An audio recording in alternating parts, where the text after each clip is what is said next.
We're keeping an eye on a story that has constant updates, always something with the Royals Stadium, wherever it might be going. We'll bring a reaction from people in the Overland Park area who have some concerns. We are waking up to a pretty uneventful radar out there and remaining calm for miles in either direction. That's going to change heading into tonight. Stick around, that forecast is ahead. Here's your latest Kansas City forecast from meteorologist Lauren Rainson. Hey there, good morning at 5:15. We got to look outside on our Summit Homes Skyview network. We are waking up under a mostly clear sky, temps in the 30s, making a run for the 50s later, despite some speed bumps late tonight going into Thursday, Friday, and Sunday. You know what? Highs in the upper 40s. That is still well above that normal of 42. We should be in the lower 40s this time of year, but above normal temperatures will persist not just the rest of this week, but into next week as well. I will be tracking some wet weather arriving later tonight into tomorrow morning. We're also honing in on that Christmas warmth. Above normal temps, looking like a really good bet still beyond Christmas Day. So you might be thinking, our chances of a white Christmas? Well, you know, as Jeff Penner has been saying, you never say never around here. So he did give it a 2% chance. Historically, we average around 20 to 25% here at home in the Kansas City metro of seeing of at least 1 inch of snow on the ground Christmas morning. But of course, we're not speaking about that white stuff as we are rain late tonight into Thursday morning. That's when our rain potential will peak with that cold front leading edge of colder air. Up until that, ample sunshine to dominate today ahead of those increasing clouds late tonight. Showers arriving mainly after 10 o'clock tonight, so it's going to be a late overnight rain event. I'll stop it between 3 and 4 in the morning. The most widespread rain will fall, pockets of moderate showers not out of the question. And by the time most of us are making that early Thursday morning commute, yes, roads will be wet, but we are going to see some lingering showers from Marshall, Sedalia, Clinton, and southeast before rapidly drying and clearing as we're going into lunchtime tomorrow. Now, those rainfall amounts, very minor, generally keeping that less than 1/10 of an inch. We're truly focusing on those winds, the winds shifting behind that cold front out of the west-northwest. We're going to blast 50 to 55 miles per hour as we're going into Thursday. So that's why that wind advisory is posted tomorrow pretty much all day. And that is not going to be fun to feel and deal with. Our highs today, we're going to enjoy looking like this, well into the 50s. So much up from our normal high today of 42. Lows tonight dropping off back into the 30s with clouds building in, 40s for some. Showers will be wrapping up early in the morning tomorrow, but those winds are going to be the main weather story with the passage of that frontal boundary. A little bit in the way of hiccups here with the forecast. Look at Friday, Sunday, but overall very mild. And check out Christmas Day. We're still flirting with 60 for the high. Pretty great forecast, Lauren. Thank you very much. 5:17 this morning. It has been more than 4 months since that deadly partial roof collapse at the Family Dollar at West 37th Street and Broadway Boulevard in Kansas City. And for the first time, we're bringing you police body cam video of the aftermath. It's video we obtained through a records request. This is not something somebody signs up for, not willingly. One of the people injured, Tammy Martin, she was crushed by falling debris. That was a day that changed her life. KSHP 41 News reporter Ryan Gamboa amplifies her voice as she watches this dramatic rescue effort video for the first time. And thankful to still be alive, we want to warn you, this video and this story can be graphic. For the first time, we're getting a clearer picture at the rescue efforts during the July Family Dollar collapse. I met an attorney's investigator for Tammy Martin, one of the 3 people injured in the collapse. They've allowed me to exclusively share her story. This is the first time Tammy and her attorney have viewed the video. The building just fell. She's collapsed and we got one around. Police cruiser and body cam videos show it all, which we obtained through a Missouri Sunshine request. How would you describe what you've seen in this video, in these videos? Chaos is a perfect word for it. This piece is what went right across there. That's a steel beam. Under the debris pile, Tammy Martin. She was on her way to get cat food that Sunday, and much of that day is still a blur. Crosses your mind when you see that? Yikes. I'm glad I don't remember it. Tammy was crushed from the waist down with multiple fractures in her right arm, collarbone, and 2 amputated fingers with a completely crushed pelvis. Doctors placed a rod running hip to hip. The video shows Larry Banks unconscious, who KCPD later identified died in the collapse. Multiple Good Samaritans are seen rushing to the rescue. That's Tammy screaming in pain as they try to help. One woman asking a police officer, "Is there maybe more people?" Oh man, what's this? That's chaos, bringing Tammy back to the pain. Do you almost feel it when you're watching this? Somebody's life got lost out of this mess. It's why she's sharing her voice in her search for accountability. I just hope this don't ever happen again to anybody. I don't wish this on anybody. And see the community come together, it's pretty cool. Thankful to those who jumped into action. That's Kansas City for you. Definitely Kansas City. Ryan Gamboa, KSHB 41 News. Now, the partial collapse at this Family Dollar has spawned multiple lawsuits from people impacted, including the woman that Ryan spoke with in that story. A wrongful death lawsuit was also filed by Larry Banks' wife, the man who died. Both the city and OSHA still investigating that collapse 4 months after the fact. Of course, we will continue to stay on top of that, and when there are further updates, we'll share them with you. All right, 5:20 this morning. Another big story we're following for you here at the end of the year, where the Royals and Chiefs are going to play in the future. We know the Royals are considering 3 locations, including one in Overland Park. Let's get to KSHB 41 reporter Grant Stevens joining us live from 119th and Knoll with concern from more local leaders, reactions from the Royals after a lot of neighbors came forward and talked about this. Grant, good morning. Yeah, good morning. Even though there's no formal proposal on this site, those neighbors, those local leaders are offering their reaction now because they say they want to get ahead of it so that they don't feel like they haven't voiced their opinions when the decision's been made. People like the former chief medical officer of Overland Park Regional Hospital and the PTO president of Blue Valley North. Both of them oppose the Royals moving into their neighborhood, and they told me it was largely from a traffic and public safety standpoint. They say a stadium at that location would drastically change their community and, most important, how they get around their community.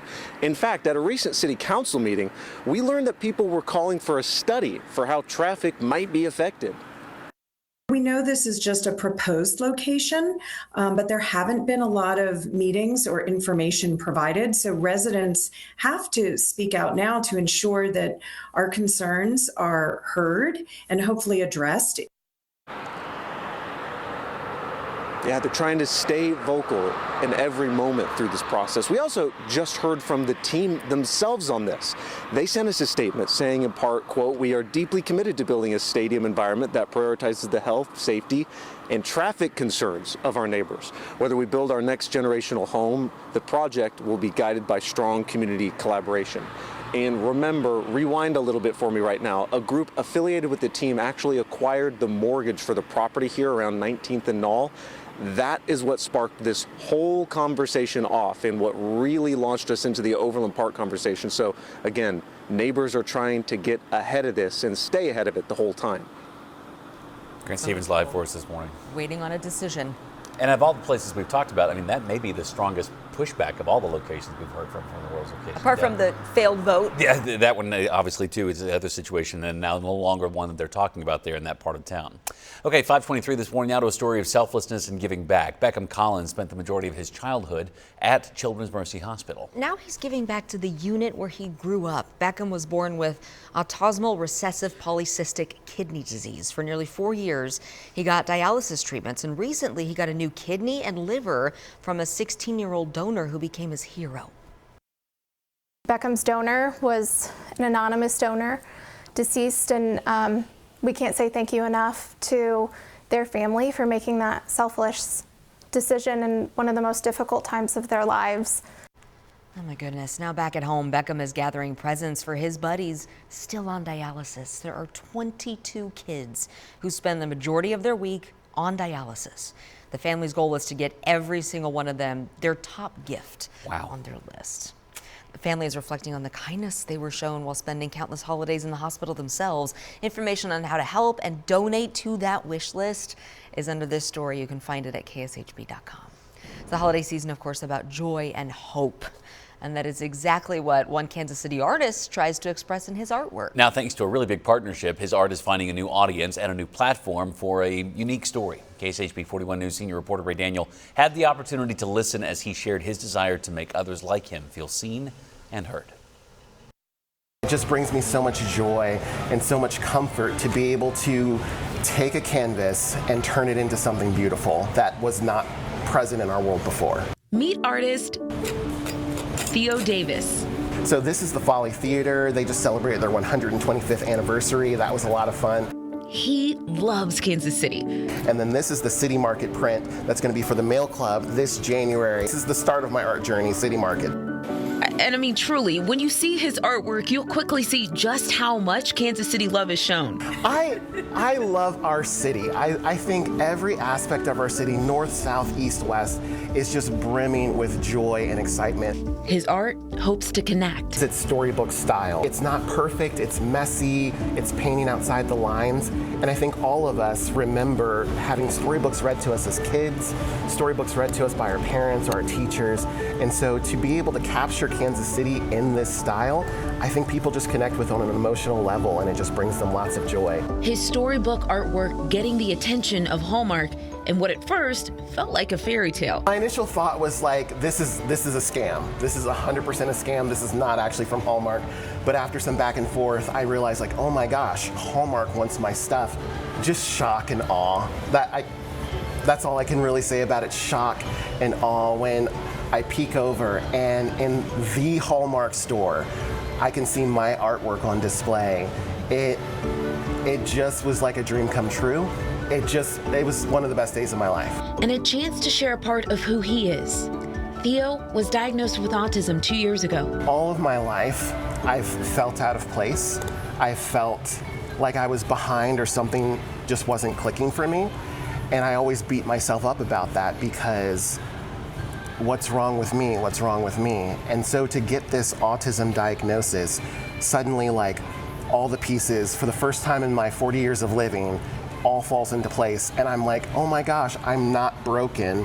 I'm just different. He says he doesn't hide his diagnosis. In fact, he embraces it, not only for himself, but for his family. And then to find out my son is also autistic, I had a decision to make.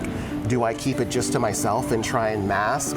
Or do I put it out there and show him that, hey, we as people with autism, it's okay for us to be a little bit different, to enjoy things different ways, to think differently, and to not be ashamed of our neurodivergence. And making sure his story, even outside the lines, is just as beautiful and memorable. I've been really intentional of just trying to lead for my son that just because we have autism doesn't mean we can't thrive in the things we're passionate about. So I hope if you see my art or you pick up my artwork, that it just brings you a little bit of joy and reminds you of your childhood.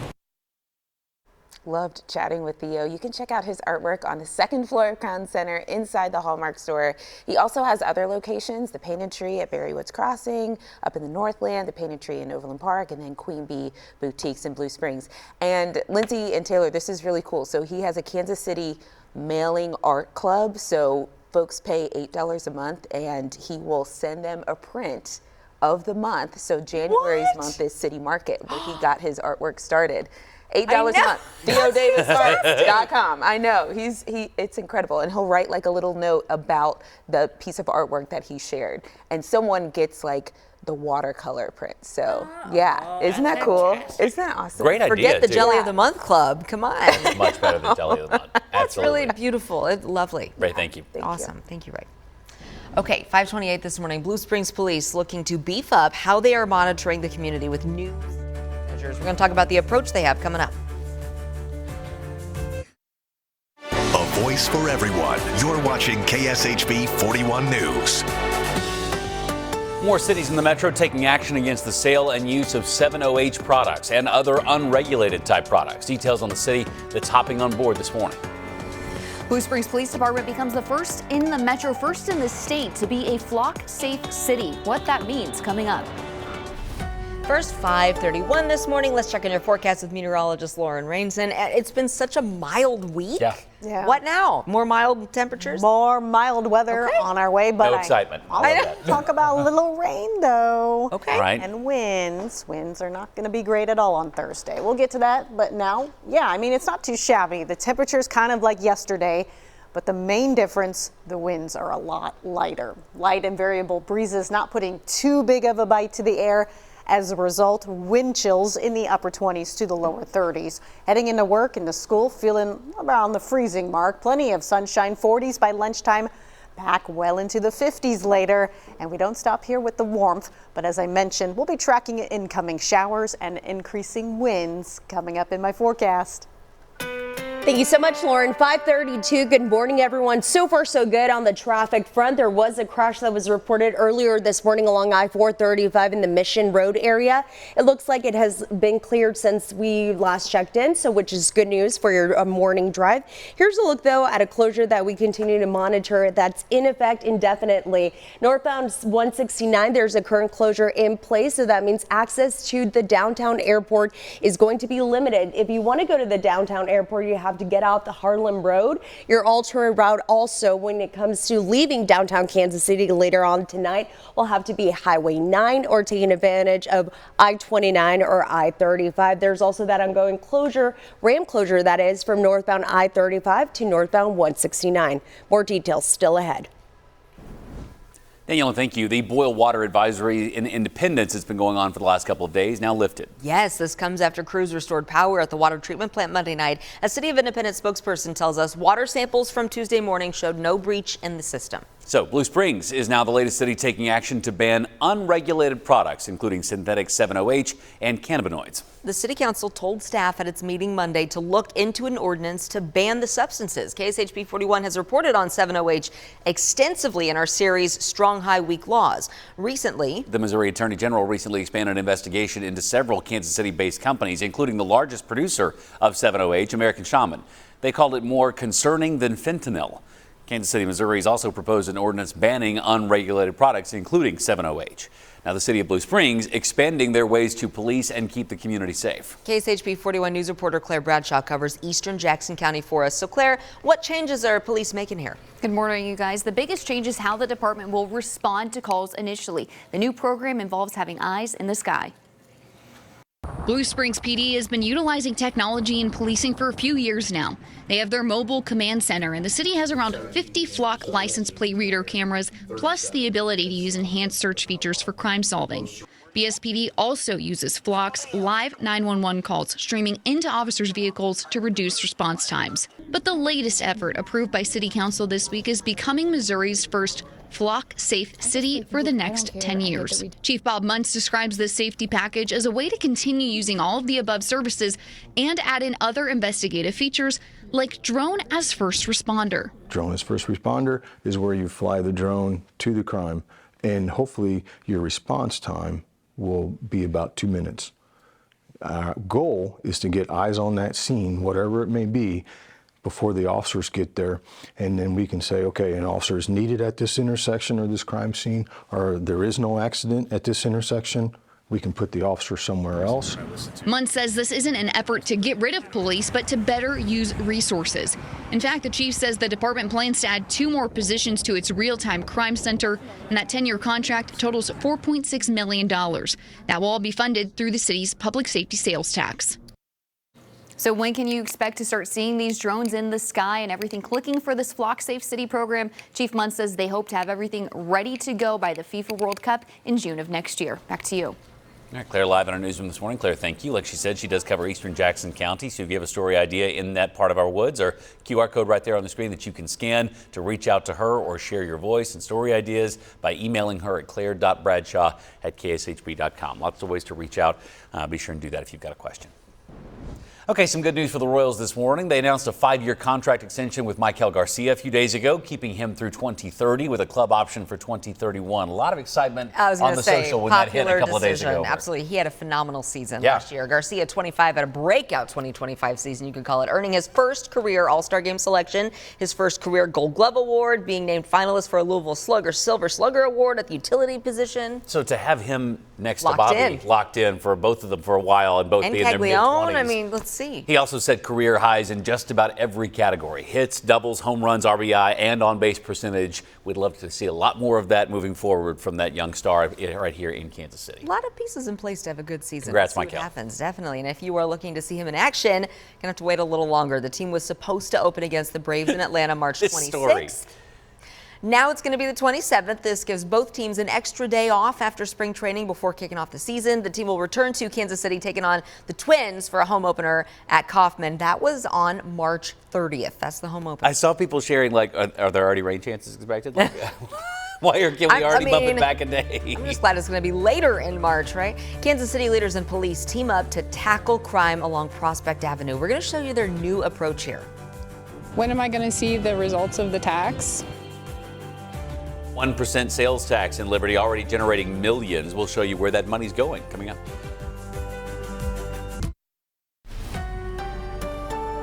Live look outside over Kansas City at 5:40 on your Wednesday morning. A beautiful start once again, 30 degrees. But I mean, man, we've had Decembers where it is 2, 3, 4 degrees this time of year. I just keep thinking, I don't love this mild. I want it to be a little festive, but I am very glad it's a big travel week next week. That's looking all good to go for people. I mean, that's good. That's good, but then Christmas Day, you're saying you want it. I don't want it cold, I don't want it 60. Snowy. I don't want to be wearing shorts. But it's all those, and I'm in this situation too. It's all those people who have kids that are going to get outdoor gifts. Yeah, that's good. On that day, like you have to tell them, hey, once it warms up, you can go use this new thing. But nope, head out there right now. That's a good point. I like that. We could break out that little 4-wheeler my 2-year-old got last month for his birthday. Yeah. We are talking about that mild of weather leading up all the way until Christmas Day. We're pushing mid-upper 50s later on, plenty of sun, but the rain showers will return late tonight into early Thursday morning. Not only will that cold front bring down the temps just a bit, but it's going to ramp up the wind, so watch out for gusts 50 to 55 miles per hour beginning late tonight into Thursday. Friday still on the breezy, blustery side and not as mild either. We're in the 40s, but don't worry, the unseasonably warm temps, they're not going anywhere into next week. We'll have another check-in on that 10-day forecast ahead. Show some love to the tall girls you see running around downtown Kansas City this week as one of the NCAA's crown jewel championships comes to Kansas City. Here's your latest Kansas City forecast from meteorologist Lauren Rainson. It's just about 5:45, so time to look outside on our Summit Homes Skyview network with a sunrise time of 7:31. We're going to find plenty of that as we're pretty calm for miles in either direction. That's going to change, though, beginning late tonight into tomorrow morning with the passage of a cold front leading up until that point. Ample sunshine ahead of increasing evening clouds. Eventually, we'll trend mostly cloudy with the showers arriving mostly after 10 o'clock tonight. Here it comes, that cold front leading edge of colder air, ushering in those early Thursday morning showers. I stop at between 3 and 4 in the morning tomorrow. By 7 a.m., the last of the showers should be exiting our far southeast areas, Clinton, Sedalia, and southeast. So by the time we're on the roads tomorrow morning, most of us, the roads will be damp in its wake, but nothing will be falling from the sky anymore. We'll rapidly dry and clear heading into tomorrow afternoon, but man, those winds, they're going to be cranking away. Our highest rain potential occurring after midnight, so we're talking the late overnight hours into early Thursday morning. Now let's get back to those winds because rainfall amounts with this, that's not the main weather story. Generally keeping that less than 1/10 of an inch. It's the winds, they're shifting out of the west-northwest. They're going to peak late overnight, gusting 50 to 55 miles per hour. I stop the winds tomorrow morning, gusting 30 to 35 miles per hour. We hit lunchtime tomorrow, still on with those 35 to 40 mile per hour gusts. And these winds are not backing down anytime soon, heading through the dinner hours tomorrow. So ahead of that, the National Weather Service has issued a wind advisory for these highlighted areas pretty much all day tomorrow, with those west-northwest gusts up to 55 miles per hour and not out of the question. So enjoy today. We're looking like this well into the 50s, mid to the upper 50s across the area. Clouds returning late this evening, showers late overnight into early Thursday. Lows dropping into the 40s. Now tomorrow's not feeling as warm. It's going to be really blustery, nasty with those winds. Friday is still very little temperature movement. Once we get back into the weekend, here we go again, mid 50s, and jumping ahead to Christmas Day, still flirting with 60 for the high. Lauren, thank you. Heads up for drivers who live in the Northland. MoDOT closed the northbound lanes of 169 just north of the downtown airport yesterday. I mean, and that is a major route home No for kidding. a lot of people. It's because of what they call a major structural issue, so it's serious. This is with the Viaduct Bridge. Let's take a closer look at where this closure is. MoDOT tells us there is no timetable for the bridge to reopen. Since it was raised up about an inch, we decided to close the bridge for further evaluation. So we've got some other additional experts coming in. And because this bridge is at the end of its service life, we don't want to just look at the one joint. We want to say, let's look at the whole bridge and see how it's going to look. So obviously, potentially a big problem for a lot of people. Traffic anchor Danielle Leone watching this morning and has a look at the alternate routes that people are going to need to know. Daniela. Hey, good morning, everyone. Well, you can absolutely see the closure right now taking place happening along 169 highway, the northbound lanes. You see those barricades right now posted, preventing traffic from using Highway 169 heading northbound. So here's a look right now, your alternate route. Highway 9 is going to be your best bet. I-29 and I-35. A key point is Highway 169 southbound will remain open during this indefinite closure. Access to the airport at Harlem Road, and this closure also includes the ramp from northbound I-35 to northbound 169. Now, starting Monday in Sugar Creek, we got to talk about Missouri 291 River Bridge. That's happening along Monday, December 22nd from 9 a.m. to 3 p.m. So it's a full closure, and after 3, 2 lanes of traffic will be reduced to 1, and there will also be weight limits. And so cars will be introduced to a new driving pattern. It's called a zipper merge pattern. So that means each car from each lane will have to take turns merging into that one lane. So what does this mean for you guys? Add plenty of time, especially during the holiday travel.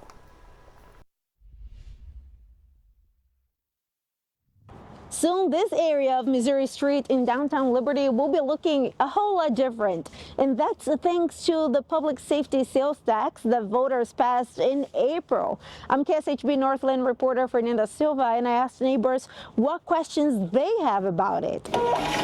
Let's start with the basics. What is the 1% being used for? The answer to Elise Brett's question comes from Liberty officials. It's solely dedicated to public safety. Primarily, we're going to use it for a new police station. Deputy Chief Matt Kellogg says they need it. He showed me around their current facility. We need much more space than this. Please put your hands up. Obviously, you can see it's kind of crowded. Kellogg also showed me the plans for the new building. It's honestly hard to believe it's actually happening.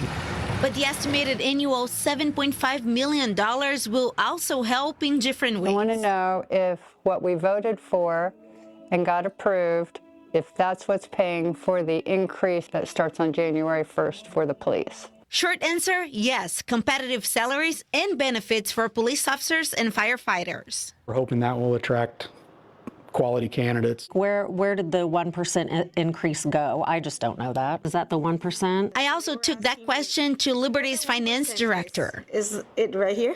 It's going to be in the Liberty City tax. When are we going to see the effect of it? Liberty Police expect construction to start in February of next year. I'm not the only one looking to answer neighbors' questions. They just ask us why our taxes are so high. My only question would be, is the money going to go to a good cause? 1%? Yeah, absolutely it is. In Liberty, Fernanda Silva, KSHB 41 News. If you want to contact Fernanda, scan this QR code, reach out to her. She's dedicated to telling stories that matter to Liberty and bringing a voice to people who live there.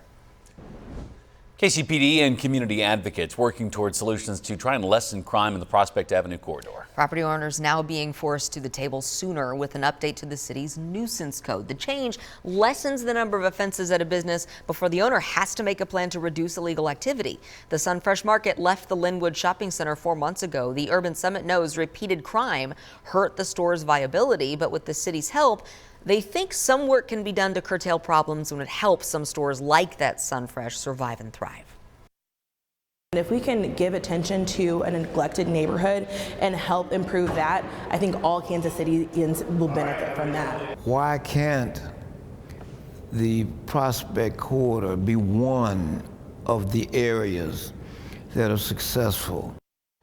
Several ordinances are in the works to address that question, including a gas station drug ban and restrictions on selling certain alcohol in corridors like Prospect. Several parties are interested in acquiring that former Sunfresh building. Recommendations should reach the City Council in January. A champion won't be crowned inside the T-Mobile Center until Sunday, but with the 2025 NCAA Volleyball Championship and the American Volleyball Coaches Association convention in town, Kansas City's already a big winner this week. You feed Lednicki. Texas A&M is built for this. As the tournament and convention hit downtown, Kansas City's economy will get an estimated $15.5 million bump. So we're not only welcoming fans into T-Mobile Center, we are filling to capacity the convention center. That's great for our hotels, it's great for our restaurants. After the Final Four field was set last weekend, the semifinals are slated for Thursday with the NCAA title game on Sunday at the T-Mobile Center. Wisconsin is headed to Kansas City. There is nothing like championship night. I'm not going to lie. Like first serve on championship night, the arena's loud, the music's great, intros, you can just feel the energy. Volleyball has become one of the NCAA's marquee championships in recent years, so expect a spike in interest in the coming days. There definitely is. We here at Heart of America Volleyball, we're obviously big volleyball nerds, so we've been talking about it all week. The bid process for NCAA volleyball is among the most competitive. A lot of people want to have this event. A lot of people see how it is growing, how people are embracing it and want to be a part of it. I mean, volleyball is one of the fastest growing sports for girls right now in the U.S., so I'm not surprised at all, but I'm very excited for the sport. Kansas City also hosted the D1 Volleyball Final Four in 2010 and set a since-broken attendance record in 2017. We've all been excited to finally get here, to get our Final Four teams and start play. I think a large part of that is the way that they have chosen to embrace women's sports in the city. Even with Texas A&M upsetting Nebraska, there will be plenty of love for volleyball at the T-Mobile Center. Nebraska not being here might be a little bit of a bummer for some of those kids, but it's still a great opportunity. I mean, to watch these incredible female athletes, it's so awesome. In Kansas City, Todd Palmer, KSHB 41 News. Bump set spike it, Todd. I wondered why they brought him back in a stretcher the other day into the newsroom. Now I know. At least a sprained wrist or something. As KSHB 41 sports business reporter, Todd covers stories about how sports impacts our community. He does a fantastic job. Scan the QR code on your screen or send him an email to share your story ideas. Remember, when you email him, it's TOD.Palmer, just one D in Todd.